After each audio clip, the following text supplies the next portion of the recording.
Breeze Nation, what is good? It's your boy Pat the Designer back at it again. We got kind of got the squad in the building. I mean, kid's kind of like he's down here, like in the building, kind of somewhat. That the internet is dying down there, and then we got the super producer Joe Holt in the back.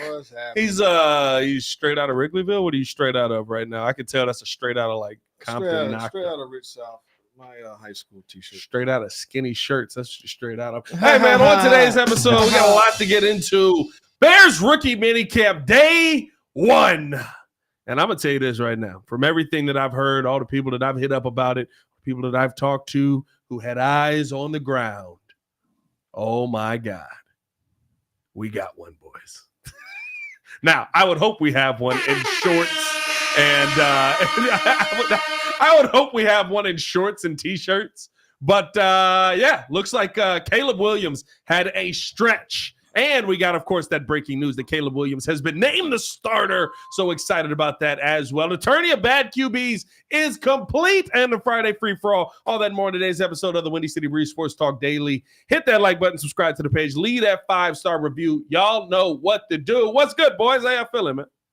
Oh, it's Friday. You know what I'm saying?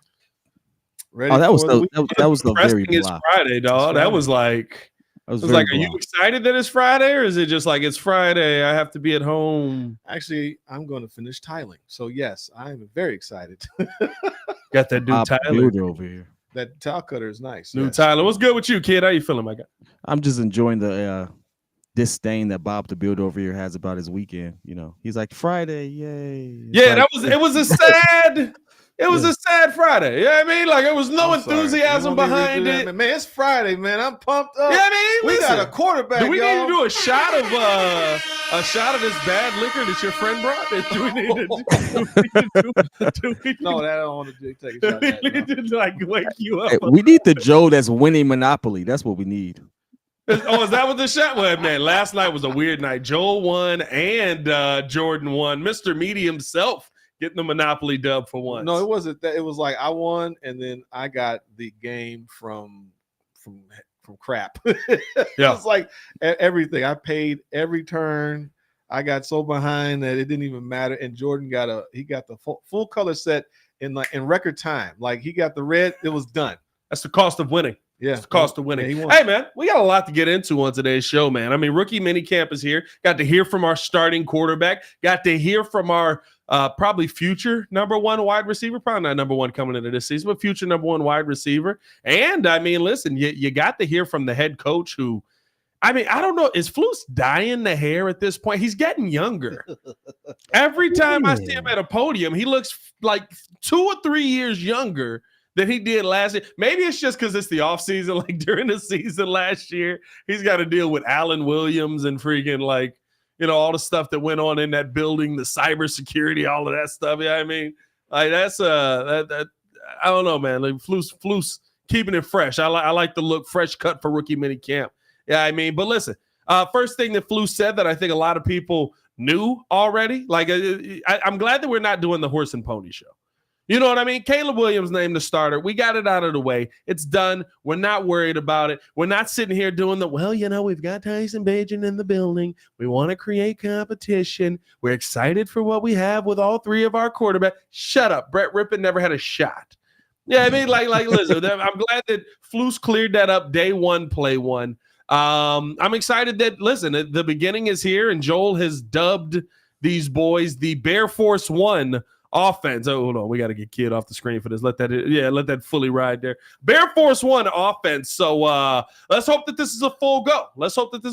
I'm very excited to see. And from what I heard today, from what has been reported and from the people that I've talked to up there, listen, Caleb looked stunning.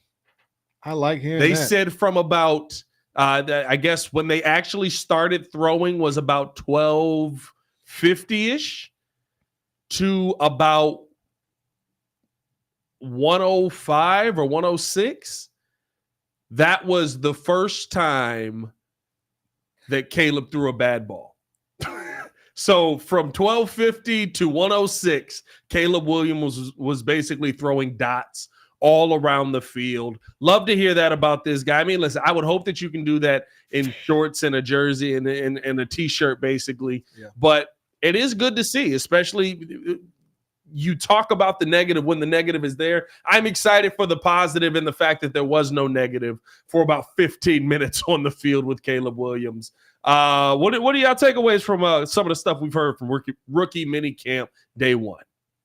I just think that it's just something that's probably just so foreign for us as long-suffering Bears fans, or you'll have the flash in the pan. Yeah. Like, okay, Cutler was okay there, or you know what I like. Hopefully, like, because even with Trubisky, you hear like, man, had a great practice, and then bombs. During the week. See, I feel like we got the different the other side of that with Mitch, which is why I always sit here and I'm like, listen, be happy that you heard what you heard about him today.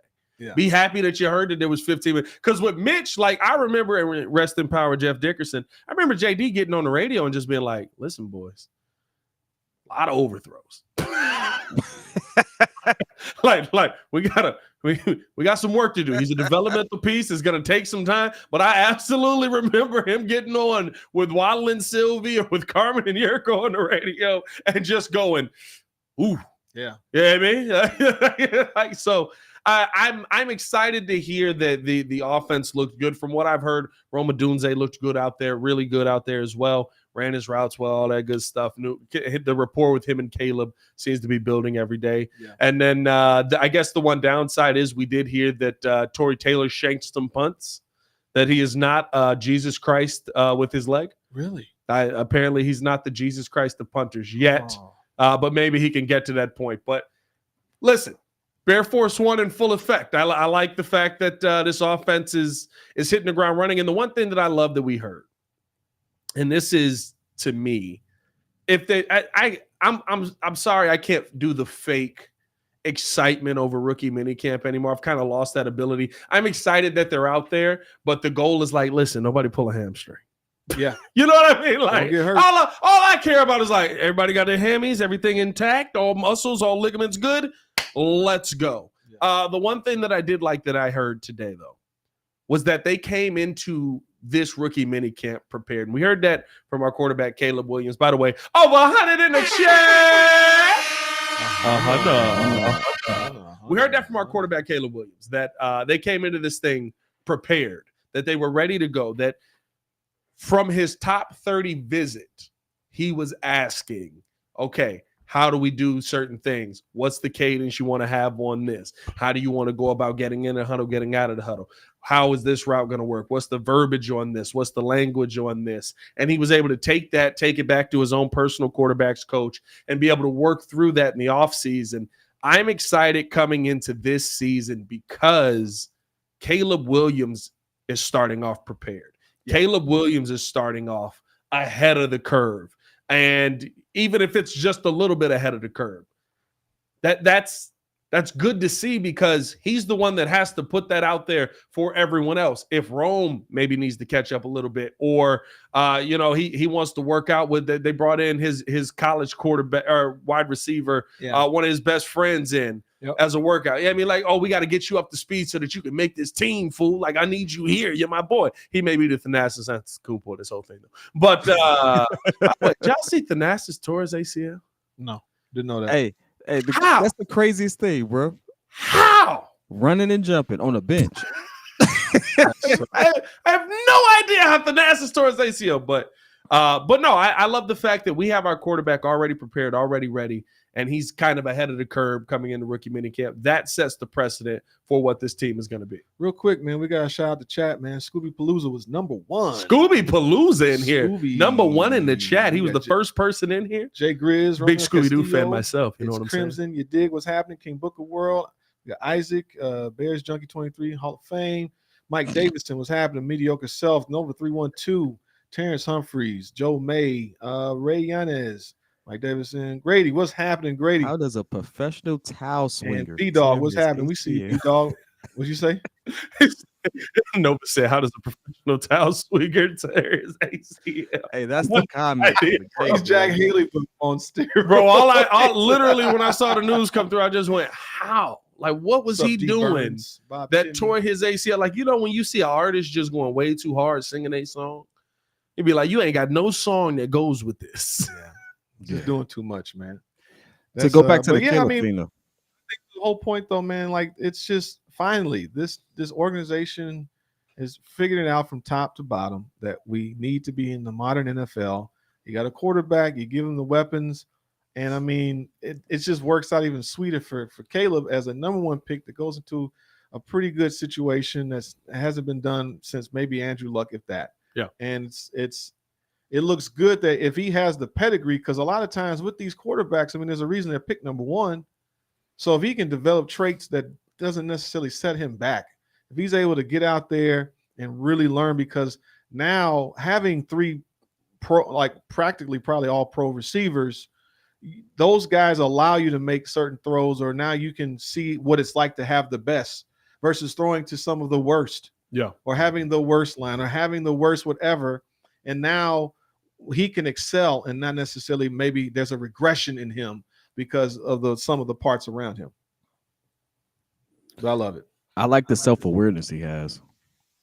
Caleb comes in with a level of self-awareness that even though, he has the confidence, he said, hey, I'm going to make some mistakes, things of that nature. So I really like the fact that he comes in with that high level of self-awareness, just because you need to be grounded as you try to go through this. And it really does set the expectation for us. Like, everything we hear is probably not going to be the best. It's not going to be like, oh, he killed it every single throw. Like, he's not going to make every throw. Every throw is not going to be perfect. So it's like, I like the fact that he's there. He has that mindset. He's vocal about it. He's letting you all know, hey, this is like, he's human. Some people have already put him on a pedestal. I like the fact that he's kind of like brought it back down to earth. So I really appreciate what I heard when I saw that aspect of him when he spoke to media. See, I think realistically, right? Like, it sounds to me like he loves the expectation. Yeah. He loves this is what y'all think of me. Okay, here we go. Let's raise the bar. Let's go. Right. Like, saying that when you hear today that, which to me literally only raises the bar, that from his top 30 visit, he was asking, okay, what do I need to know coming in? That to me tells you that I absolutely know what the expectations are. I'm not shying away from them. I'm gonna be ready for those expectations. Let's hit the ground running. Let's not slow anything down. And the fact that you have, which I think is one of the more important things. I love the fact that you're building this offense kind of all at once. Yeah. Caleb Williams and Rome Odunze learning these things together, learning off of one another, teaching each other. Rome talked about Caleb. He said he makes the throws that most quarterbacks would say are difficult look easy. And so you just know that the ball is going to get to you. It gives you a confidence that the ball is going to get to you. Them building that rapport at the same time, I think that's going to be so important. And almost like, remember year one of Justin in Nagy's system, where we were like, oh, Justin's got to work with Allen Robinson. That's going to be the guy. But he just kept throwing it to Darnell Mooney. And we kept going, what is it? Just, like, Allen Robinson just has no part in this. Like, can't get it to him. He can't get it. He can't get the ball at all. Yeah. Not to say that you box everybody out, but to me, how we're building this up gives Caleb almost a safe space where hey, look, he been with me day one, play one. Let's go. I mean, rookie minicamp, here we go. Actually, before minicamp, he was throwing to him. So I think that builds it up as well. He does have a sense of maturity, a command. Like, he's at the podium, he's very comfortable. We got fighting words in the chat, Joe. What happened? Somebody said, I've got a better tile cutter than Joel. No, you don't. What version you got? Oh, here we go. Don't talk to me unless you got a Sentinel. I don't want to hear it. Here we go. Don't come at no Ruby. What's that, Ruby, whatever it's called? I just love it. We got tile cutter beef. He came at me. I'm minding my business. Right. I'm talking Bears. He want to talk about the tile cutter. I'm excited. We got quarterback. Throw them hands. Oh, come on now. And now we need a tile cutter sponsor. Come on, man. And I got what's your wet saw? What kind of wet saw you got? Is that code for something? No, wet saw. Oh, okay. All right. I don't know. Yeah. Jesus Christ. Anyway, you were saying. Anyways, my point is that throw the flag. No, I think that he got it. It's kind of like he gives me that John Elway type vibes, like just confident, standing there like, yeah, hey boys, we're gonna do our thing, and it's a rough day in the office. Or we had a good day. Is that Elway's accent? That's your No, Elway? no, but just the confidence. Wait, is that man. your Caleb? Is that what that No, is? just the no. When he's he does do it like a well, yeah. See, yeah, this is what we're gonna do. Let's see. Was it Baki over there? Baki, Oh, I see Joel, him. I'm the super producer. Y'all know who I am. Tile cutter vibes. No, I think the fact that you're building this offense out with some really good young pieces, and you're doing it all at once. I think that's exciting, and the Bears are able to put their best foot forward. And I think even seeing him, right, of course, when you talk about talent, right, when you hear that he was able to throw for 20 minutes, 15 minutes, I should say, before his bad throw came in, right? That goes to preparation.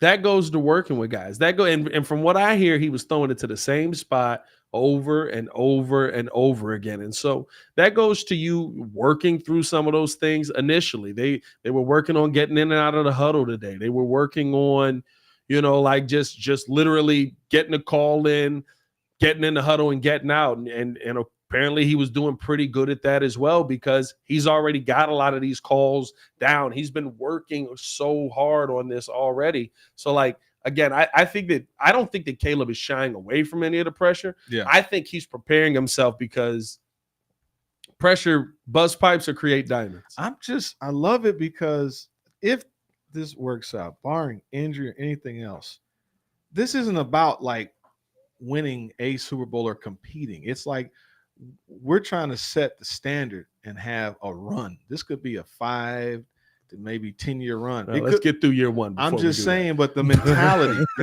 is being set here. This isn't just fixing the team and, we're trying to extend some careers here. This is a total rebuild. And it's like the foundation has been set that has never really been done. Yeah. I think Pace tried to do that, and then he tried to fix his 2018 team. When Emery took over, he tried to extend and fix Angelo's 06 team. And now that, like, when Poles gets here, okay, that's great. Mac, see you later. Quinn, see you later. Yeah. Roquan, appreciate you. I got other plans. This is my team. This is the foundation I'm setting. Crimson over here, he want to get in this battle too. We getting the towel cutting wars up in here.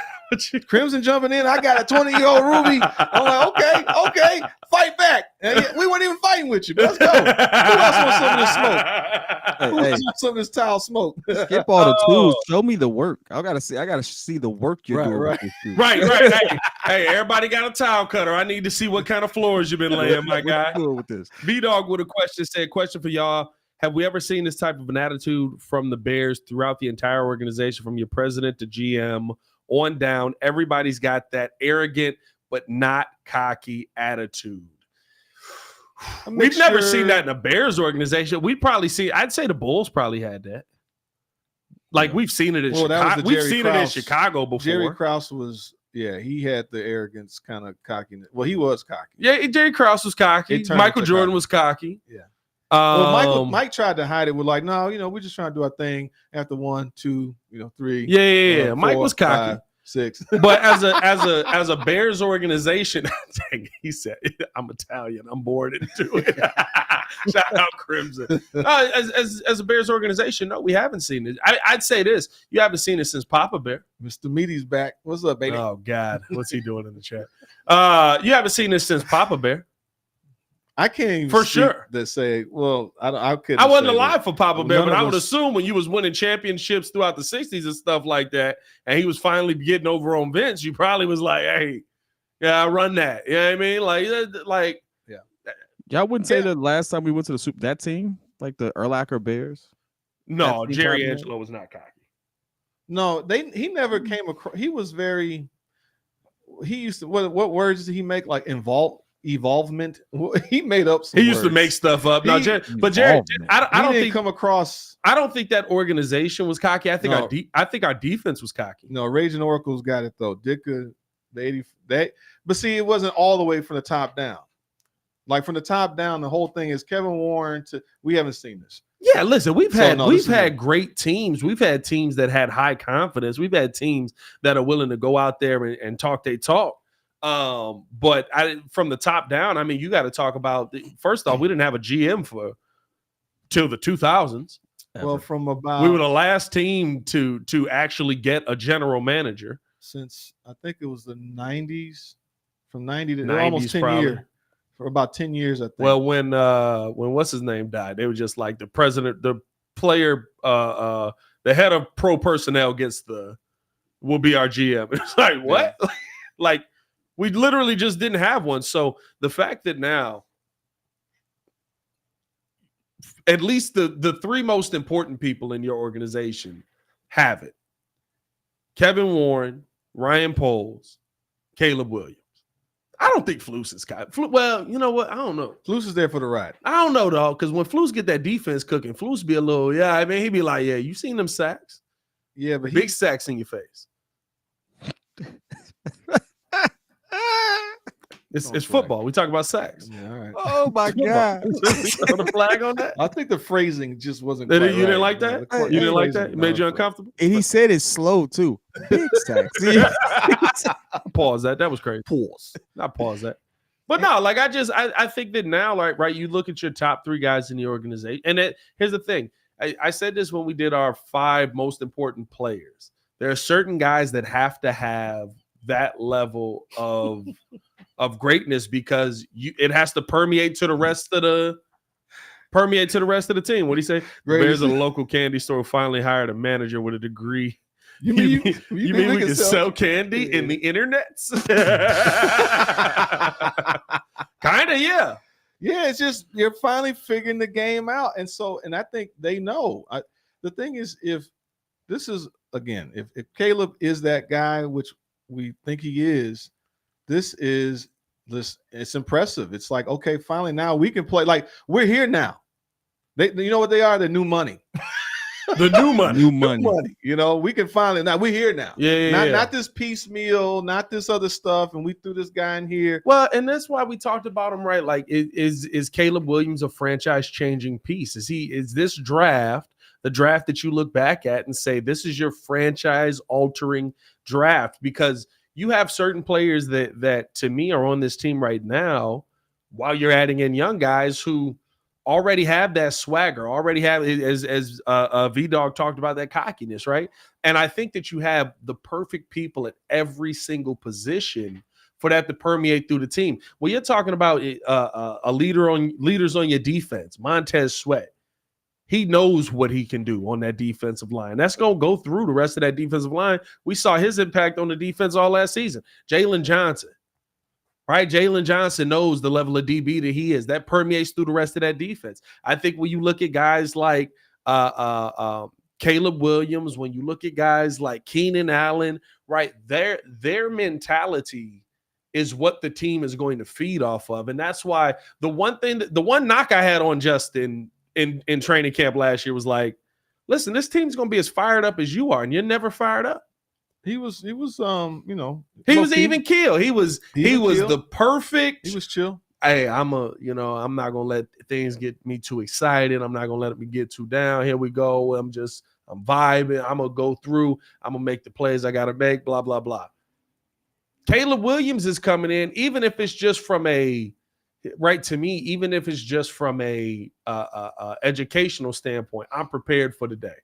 Which means y'all got to be prepared for the day because I'm not throwing to somebody that's unprepared. Yeah. So I think like when you're just talking about even with just rookie minicamp, the fact that he's kind of set the standard of like, I'm coming in here day one, I know what I'm doing, at least a portion of it. I'm still learning. I'm still being taught. And he said today, what did he say in his press conference, right? I'm keeping my head down and my ears open. Yeah, I mean, like, it's great to hear. He has a great head mindset. He's got the right mentality of what I think, because he's been primed to be this guy since he was a teenager, or really 10, 12, whatever it is. He's been number one the whole time. Did you hear the story his dad told about because he didn't know it was like freshman year of high school, and he didn't know, kind of like, okay, we're getting ready to do this thing where he's gonna leave. I don't know if this is a good idea or not. Is he ready for this? Like, he's a kid. And so, because he ended up having his own apartment when he was at Gonzaga. Let him stay in his own apartment, all this stuff. Yeah. And so he had hooked it, the iPhone hook up to the computer. So he didn't know that his dad could see his text messages as they was coming through. Oh, So the message came through, and this girl was like, "Oh, what's good? Give me a call. I'm up. Blah blah blah." And he said, "I'm sitting here. I'm like, oh, let's see what he ended up doing. Yeah, man, let's see how he handle this." And the next text was, "I can't. I got to go to bed. I got training in the morning." I heard, yeah. And he was like, he good. Well, I think we're okay. So the fact dedicated. that he's been preparing for something like this and had the right mindset that long, it does go to that. Shout out to Jordan with that one. I give you that one. Good. Remember the Titans bar. Attitude reflects leadership. Yeah, captain. Yeah. And I think it does. By the way, over 200 in the chat. 200. I think this is also one of those moments where you have to sit there and praise the fact that him being like the first true class of the NIL athlete. How much, this is a success story you could kind of picture that as, because look how prepared he is. He's not afraid of, like, the moment's not too big for him. Like, the money isn't changing. Typically, when you find yourself in these situations, you come from nothing, you have nothing, and then there's money that you get and changes everything. You have less to focus on. But he's had this infrastructure. He's been prepared for this moment, and that NIL does help that a lot, because it's like, hey, he's used to having money. Like, in fact, some people say he might have been taking a pay cut to come get drafted and go to professional. But that matters, though, right? So it's like being able to prepare these kids for the big scene earlier allows them to be more productive and focused when they get to the league. That's how I've always looked at it, and I'm glad to see Caleb actually take advantage of it. I was thinking the same thing. That comment has been out there a while, where it's like, yeah, he is the first one. So it is good to know that now this stuff doesn't hit him all at once. The distractions, I just got this money, blah, blah, blah, blah, blah. He's already been conditioned to it. So his focus is because he's had 4 years or so, or maybe maybe it was 2 years or 4 years, but either way. In college, he's at 3. Oh, NIL. But NIL been 2 years. Yeah. So for him to get money and put it, you think about like Eddie Curry, and he got the money. He bought every toy he ever wanted. And, it's like, your focus is more about, like, I'm fulfilling every dream I have. And you can do that now in college because you've had at least 2 to 3, maybe 4 years of the experience. You have the experience of being on your own. You got the experience of getting some real money. So now you don't have to worry about blowing it on. Hopefully you don't worry about blowing it on some frivolous things that you don't need, because you kind of probably already did some of that and you've kind of been able to manage it. But it sounds like seems like a level-headed guy coming into this whole situation. And it's just nice to know that I don't feel like we're going to have this guy who's going to basically mess up his career. Yeah. It will be, he's focused. He wants to play. He wants to be here. Because that was my biggest knock with him, from all the, propaganda or the stuff that was getting out, the narratives. He don't want to be here. He's this, he's that, he's all these things. Because I was like, well, I don't want him if he don't want to be here. But, he wants to be here. He embraces it. He embraces the moment. This is exactly what you want out of a quarterback. The worst thing you could ever have is another Jay Cutler situation, a Jeff Garcia. No, Jeff. Who I forgot played here for a little while. Jeff. Who's the other guy? They compared him to Jeff George. Oh, Jeff George. Number one pick, all the talent in the world, but he don't have it up here. And it's like, to finally get someone with the talent and have it up here, like, this is great. It was funny because, like, today on the Bears podcast, by the way, check out today's Chicago Bears podcast, me and Tyler Rocky breaking down all the latest of day one, and answering your questions in the mailbag. We went through kind of one question that somebody ended up dropping, and it was like, the quarterbacks that you would take over Caleb Williams right now? And we got to, like, a guy like Kyler Murray, who's got all the talent in the world. And there were certain names that popped up just in the NFC we did. And I was just like, dog, like, I'm not going to lie. Like, I get, like, maybe he's not more talented than them right now, but I'd rather have a elite leader on our team than a guy who's got all the talent in the world, but doesn't want to be the face of a franchise, doesn't want to lead, doesn't want to, because that was, he cowers at when the bright lights hit, doesn't want the moment. Like, he's, to me, when I see Caleb, like, and I hope that this continues throughout the season, but, like, you see a guy, a young man who he heard all of the questions and immediately destroyed all of them.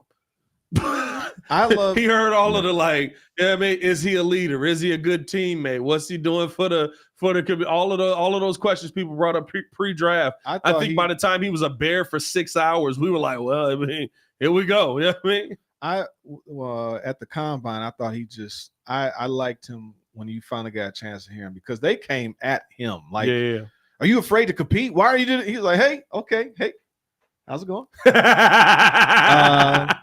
Let me calm you down. Shut your mouth. Let me, I'm not, like he handled his business. And I like the way he was able to command that room. Like he's media trained, maybe not just trained, but just naturally has is he gregarious? I don't know. He has a personality that allows himself that he's open to communicate with. He wants to be able to do that. Yeah. So just getting the chance to get the personality side of it, handling the magnitude of what it means to be the franchise quarterback in one of the largest markets in the country. It's comforting to a degree that I'm not worried that it's going to be that we're going to get a news flash that 3:00 somebody crashed their Lamborghini on the Edens and left it for abandoned. We did get oh no, why you do my boy like that? Why you do my boy like that, man? He doesn't even have the car anymore. We did. No, who was it last night? An alert came through yesterday. Is it Buster Screen? I think the cops are looking for Buster Screen. Okay. He used to play DB for the Bears. I'm just like, no. Oh, Raging Oracle. Yes. Such and such crashed motorcycle, even though they weren't supposed to, and ruined their entire career. Like Jay Williams. It's just like, why you throwing shots at Jay like that? I'm not throwing a shot. I'm repeating history. I didn't make anything up. This is what happened. The whole point is that Jay Williams, that is a great example, Raging Oracle, because that altered the Bulls' history. Did that actually get Jerry Krause out the door? Because he was a number 2 pick. No, what got Jerry Krause out the door is Tim Floyd. No, one of those. my point is that, but if Jay Williams doesn't get hurt, we're not taking Kirk Heinrich. You know what I'm saying? If Jay Williams doesn't get hurt, we're not taking. Yeah, but we had a lot of picks in that draft. We also got Luol Deng in that draft. No, that's fine. But we didn't need another point guard because we had the point guard of the future. Jay Williams was special. Yeah, that joker was nice. Hey, I'll tell you what, we still would have got the wrong player because we didn't want to give up on Marcus Pfizer. My point is that you drafted. That's a 10-year. It made you have to rebuild. That's a 10-year type of player. Yeah, it made you have to rebuild. You're picking that high, so to go and then have to pick again because that altered your franchise. Yeah. My point, and hopefully we don't have to deal with that type of situation. No, yeah, I agree with that. It changed how you it changed the trajectory. You were supposed to be okay. We're set here. We've got our next star player. Here we go, and then it didn't work out with you having your next star player. So, but no, Jerry Krause still would have got fired because he wanted Tim Floyd. And I'm not saying that to ever necessarily defend him, but it's just because you started. Now you had to reel back, right? It changed your draft philosophy of building the team. Like if I got my point guard of the future, and now I got to get out of my center or my this or whatever. But the baby Bulls. If it is interesting though, all those picks that came after Jordan, except for Pfizer, did well. I mean, Elton Brand, Tyson Chandler. Jamal Crawford. The second team he built was nice. Like all those Brad players. Miller. Brad Miller had a nice little career. A lot I just saw Brad Miller on a podcast. Brad Miller got he didn't win country. Like he got long hair down his back. It was Chris Webber with Vlade and Miller. Brad Miller was on. Brad Miller. They were on the sidelines. It was Vlade with Webber. Oh, you saw him. Yeah. I don't know, man, but I think that the opposite way. This is franchise altering to me. The opposite way for the Bears. I think that this draft is going to be one that we talk about for years to come. This draft is going to be one that we talk about as one that changed your franchise, that shook your franchise, that took it into a new direction, and how Ryan Poles has built this entire team out. I think this team could be one that we talk about. You know what I mean? So that we talk about as the one that set the standard for the franchise. So yeah, I'm excited. I'm excited for this day one of minicamp coming to a close. I think that there was a there was a buzz around there. I don't know if y'all saw Sylvie's video on Instagram. Did we lose Kid? Did we lose Kid? I think we lost Kid. Kid internet been fighting for its life for a minute. So yeah, I mean, that don't surprise me. Kid, We lost Kid. Oh, Kid. If Fight you back. fight back, Kid. Fight back, because I think. Hey, but Kid also has that service that seems to be plaguing us. Who also, had a massive outage and like lost half of their customers. You get what it is. We're not looking for sponsorship from them. But no, appreciate y'all tuning in, showing love. Hit that like button if you have not done so. Subscribe to the page. Leave that 5-star review. Y'all know what to do. We're going to keep this thing moving along, man. Keep this thing going in the right direction, just like the Chicago Bears, because you can't get to your future without once taking a look at your past. And the tourney of bad Chicago Bears quarterbacks is over. Mike Glennon beating out Todd Collins for the worst quarterback in Chicago Bears history. Now, there has been some conversation around this, and there has been some rebuttal from some people saying that Glennon didn't play enough for you to say that he's the worst quarterback in Chicago Bears history. As Crimson said, recency bias. But I fight back on that because you gave Mike Glennon what, a $35 million contract? Agent Oracle says $40 million. $40 million contract? That would really get you, doesn't it? That one tickles you. That's an interesting sound. It's my bad orange. You gave him that much money. Here's the thing. Here's the thing about sports in general. About professional sports. If I pay you, there's usually no way I'm taking you off the field. Yeah. If I pay you legitimate, real big money, yeah, there's usually no way. Like when people talk about Nate Davis, we got to move Nate Davis. We got to get him out of there. Nate Davis makes $10 million a year. Right. Guess what Nate Davis is doing? He's playing right guard. He's not going anywhere. The problem is that it's twofold. He was paid to protect his high price, his high draft pick. So not only did he not just perform and he was paid to do that, he also did not protect to keep Trubisky off the field, which led to his career, being whatever. And then we've had plenty of examples of just bad quarterback play. Yeah. Because, K. McNown. Dog, when you look at this risk. list, we left people off the list. I forgot Jeff Garcia was here. Somebody brought that up today. Where did I put it? It's here it is. Tourney of bad. Boom. There you go. Oh my God. There's a lot, man. We've had a lot of bad quarterbacks. Look at this list. This list is crazy. You know what's hilarious about this? And I realized this today. Why is Mike Glennon the worst quarterback in Chicago Bears history by most people's memory, right? It's because of the contract. And so now he also played horribly through 4 games.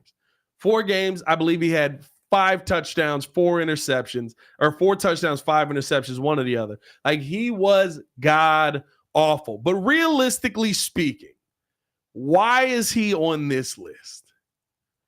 It's mostly because of the contract, right? Otherwise, we take him off the list. We don't really care as much. It is what it is. Could we see Mike Glennon go back-to-back? Because the next tournament that we're going to be doing is the tournament of worst Chicago contracts in Chicago history. Could we see Mike Glennon be a back-to-back champion on that list as well? Bob Avellini's in there. Bob Avellini was on there. This list was started before he ended up passing away. I condolences to the family. He was not very good here, though. It is what it is. His playing career is what his playing career was. He's a Bears all-time great. Hey, y'all cook me just in case if the internet don't even act right. So hey, and I didn't get paid for none of this. So no, but no. Like, could you see? I'm not gonna lie. Glennon might be. No, he's not. Does he win the Bears bracket? He could, but no. No, Jay Cutler's contract was pretty bad. That's a bad Because contract. this doesn't have to Jay just Cutler's a bad This contract. doesn't have to just do with your talent level on this one. This is how much money were you getting paid for the level of talent that you output out there. Ray, like you talking about Muhammad like Musi Muhammad? Musi Muhammad? No, that wasn't a bad contract. Musi Muhammad was He did pretty good, man. He was nice. We got to a Super Bowl with him. You know, but let's chat, put some in there because there might be. I have a list. We started developing the list of bad contracts, but I need more Sox players and maybe a few more Cubs players. Definitely got some Bears. Definitely got some Bulls because Eddie Robinson is my number one. It's some one seeds on the Bulls, dog. I ain't gonna lie to you. Whoever gets through the Bulls, I think, has the best chance of winning. Defensive end, Muhammad. What Muhammad defensive end? What did we sign? That was a defensive end from the Colts. Al-Qadiq Muhammad? Was he a? You talking about Al-Qadiq Muhammad? He was highly touted. Bad. Yeah, he wasn't really highly touted. He was bad, but he wasn't like. He gave us nothing. I'm gonna put Ben Wallace's contract up because he came here and just took the money. Dwayne Wade had a bad contract. D-Wade had a bad contract. Rondo really didn't have a bad deal. I like Rondo. I love Rondo. I don't mean his contract was good. I love D-Wade, but he had a bad contract. No, but Wade came here. He was taking money too. I'm trying to think who was Muhammad that we signed. All I can think is Al-Qadiq Muhammad. You know what I mean? Like that's the only Muhammad I remember. Alfonso Soriano was considered a bad contract. Ooh, Alfonso Soriano was a bad contract. He was the closer, right? Yeah, no, he was the he played he didn't. What was Soriano? Was Soriano left field? He played left field. He could hit the ball a mile, but he couldn't catch. Ooh, Garcia Park. Like all those old guys that came over here. All those old guys that like their heyday. Oh, listen, all the White Sox have so many. You know what I mean? All those Twilight dudes that came over here and got King Griffey Jr.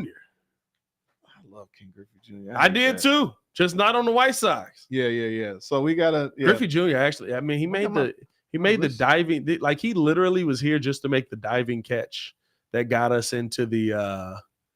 Was it the play? Like it wasn't the playoffs. I think it was the year they started the little like 2-game tournament. Canseco was here. I forget. Jose Canseco, yeah. He was here, man. We had a lot of. It was some bad, dog. We've had bad. It's sad how much bad we've had in this city, bro. It's a lot, man. We deserve more. There's a lot of bad. We deserve better, and hopefully we have better. But hey, we appreciate y'all tuning in, showing love. Hit that like button, subscribe to the page, leave a 5-star review. The tournament is complete. Let us know your thoughts. We'll also be posting this online. Tournament of Bad Bears QBs. Mike Glennon proving to be the champion. The interesting part about all of this is that Mike Glennon and Todd Collins both basically played like 5 games. Yeah. So like, we're as bad as it was. These guys were so bad in a short amount of time that they beat out guys that started entire seasons. Although I did not believe Todd Collins should have beat out Cade McNown. At no point did I think Todd Collins was beating out Cade McNown. I thought Cade McNown was getting all the way in there, but the people voted. I did not vote. It is what it is. Let's keep this thing moving along. Now we got the Friday free-for-all, my guy. How you feeling about the Friday free-for-all? I'm okay, man. You know, whatever you got, buddy. got nothing. I've been trying to think all week, like, because the problem is stuff happens, and then you like, the news cycles come. It's like so fast. You're trying to remember, like. Oh, I write everything down at this point. I mean, I have to now, but because you're different now. I'm not gonna lie to you. I can tell Joel something, and a minute and a half later, he will come back to me and go, "Okay, what are we doing?" Leave me alone. Not even 2 minutes later, a minute and a half. It's not that. I started off here. I'm just going through. NBA champion Glenn Big Baby Davis sentenced to prison in insurance fraud scheme. A federal judge handed down a 40-month sentence after former NBA player Glenn Big Baby Davis was convicted in a scheme to defraud a health care benefits plan. Big Baby. And this is the part where it's the Friday free-for-all for sure.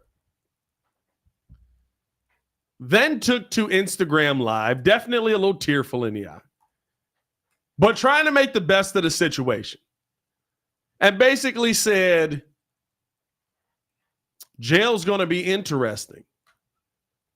I'm gonna have to choke the chicken in the bathroom. So I glad I have a wild imagination. He did say that. You know what? And then he said, I'm gonna get swole. God told me jail is the only way to keep you away from hamburgers. Yep. I saw that. So you're going to choke the chicken in the bathroom, and God told you that jail is going to keep you away from hamburgers. My guy, I hope you figure out what's really going on in that mind. I hope you figure out, and I'm not talking about nothing crazy happening to him or nothing. I hope that he figures out mentally what he needs to have figured out throughout this 40 months. I hope he gets out early. All of it. This is nothing crazy. It's insurance fraud. Is he like hurting somebody? He's not hurting nobody. He's not messing nothing up. It's a money situation. I wish him the best. I hope that he gets out of there safe and all of that stuff. But like, you got your priorities a little bit backwards in my mind. If you're sitting here worried about where you gonna beat off. And the fact that you can't eat burgers no more, dog. You got bigger problems going on than that, dog. Let's see, I got that going. I'm sorry, I was just grabbing all these names to get our contract tournament going. So Friday, well, I was trying to think, man. I mean, you know, you were hearing a lot of the everything about like the roast of Tom Brady, for example. So a lot of that's been, you know, the aftermath of that, which was pretty hilarious. Mad Dog hated it. Mad Dog was like, this is not funny. Like, basically, was like, Kevin Hart, you're not funny. And nobody on that Jeff Ross isn't funny. I was like, Jesus, dog. Like, I mean, it is what it is. What else is going on? Here was another one that I had that I thought was interesting in the news today because of all the rap beef that we've got going on here. Everybody's beefing. There's so much beef around here. Don't get Jordan excited. Hey, I was about to make that Kim Kardashian joke. But no. Shaq is now beefing with Shannon Sharp. Really? For what?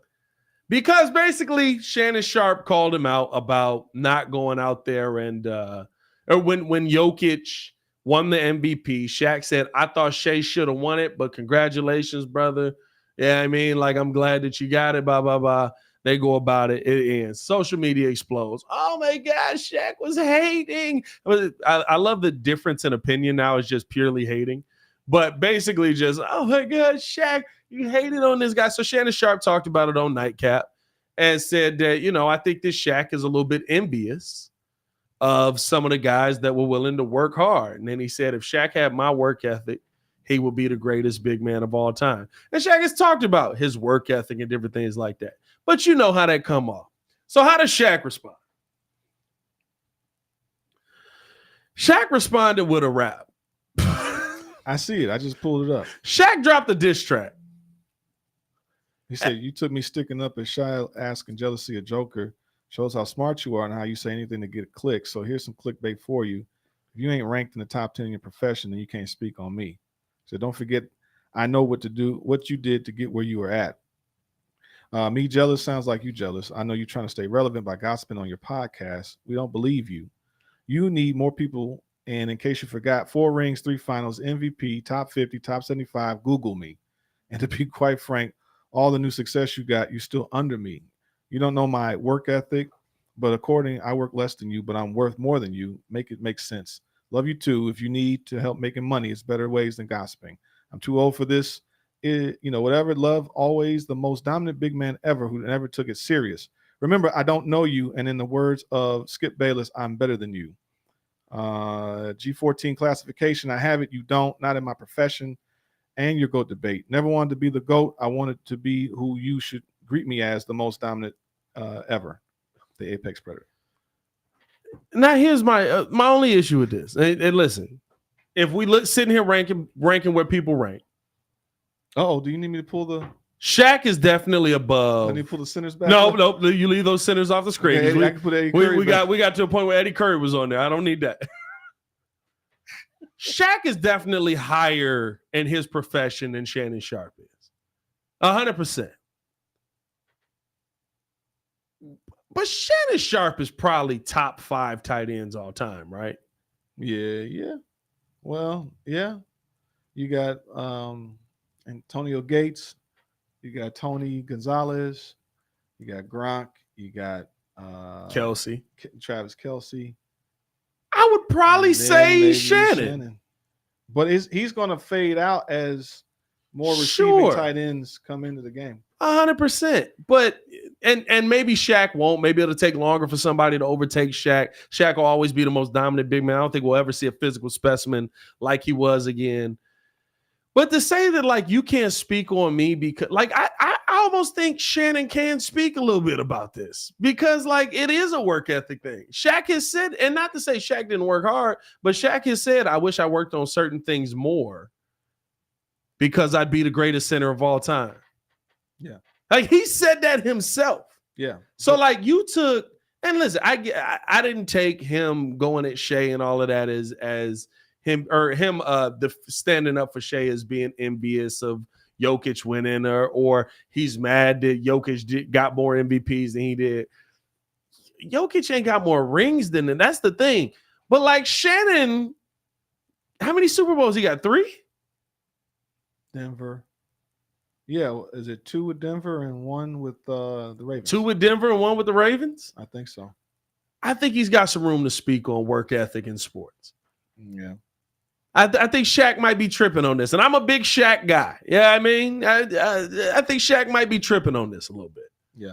Yeah, I mean, like, and first off, Shaq, what is he, 50, 53, 50? I don't know what is Shaq. Yeah. We don't need diss tracks from 53-year-old Shaq, bro. The funny thing about Shaq, he says it doesn't bother him, and he's like, I'll just be playing. But he's not. He clearly gets, he's sensitive. You know, he likes to clap back. He claims like it doesn't bother him, but I think it does. Shaq is 52 years old. 52. You shouldn't be dropping diss tracks at 52 if you were an NBA player. I got a Shaq card right up there. I sure do. Yeah, I mean, we don't need diss tracks at 52 if you're an NBA player. Yeah, I mean, like, yeah, shout out 3-1 Nova 312. Yeah, he said Shaq one of the most sensitive big men on TV. He's sensitive. Yeah. Man, I was trying to think of something that happened for freestyle this week that was interesting. I did see that I saw on Netflix the Jerry Seinfeld, that movie about like the cereal, the Pop-Tart, the invention of it. It was kind of funny. It was like a comedy. They had a bunch of comics in it. It was actually pretty funny. But I didn't see that. Yeah. I gotta check that one. Well, I had that hour and some change drive up to Meadowa next to Lake Forest. Yeah. Hey, by the way, has anybody heard of this? We've been debating this for a minute. I don't know if we're debating it. But I'm from Lake County. A bunch of people up there from Lake County. Where the heck is Meadowa? It's west of Lake Forest. Man, I looked west of Lake Forest. I saw Mundelein. It's a blip. You never heard of Meadowa, Illinois. Muck said, bro, I don't know about anyone else, but I'm sick of these celebrities. Bro, listen. It's just, and you know what's funny about Shannon is, and not to say that Shaq is right about the clickbait stuff and stuff like that, because I do think Shannon does a good job. I think he does a good job. I think he puts on a good show. I like this show. I think he's a pretty popular person and he don't need clickbait. But a lot of beef with Shannon Sharp. A lot of people got issues with Shannon Sharp out here. I mean, Shannon's got that motor mouth, man. You know, he's been talking trash for over 20, 30 years. A lot of people don't, you know. He just can't stop. Yeah. Because, like, I feel like Shannon's been in podcast beef for how long? Well, I don't know. Yeah, I mean, like, there was 2-3 beefs earlier this year when me and Hayes was talking about it. We was like, bro, why is this my beefing every week with somebody? Yeah. The one thing I don't want to see, because I really enjoy Shannon Sharp's content, I don't want to see him pick these fights with too many people and it end up going the wrong way for him. You know what it is? I think it's people just get sick of seeing it and you see him kind of just fade into the 15 minutes of fame thing. Yeah. We want to trump you up. We want to prop you up and then knock you down. And it's like, but for what? You know, like you're not allowing in certain people, like you can have a pillar of someone, like almost like an institution. Let's tear this person down. It's a negative culture that seems to have really permeated where, I mean, you look at it now, like you don't have artists that have careers that really span a lot of time. It's a lot of disposable, just quick churn. But the powers that be that put those people in place, they keep winning. and it might be just it might be a kind of a dark business mentality, like because I'm always running.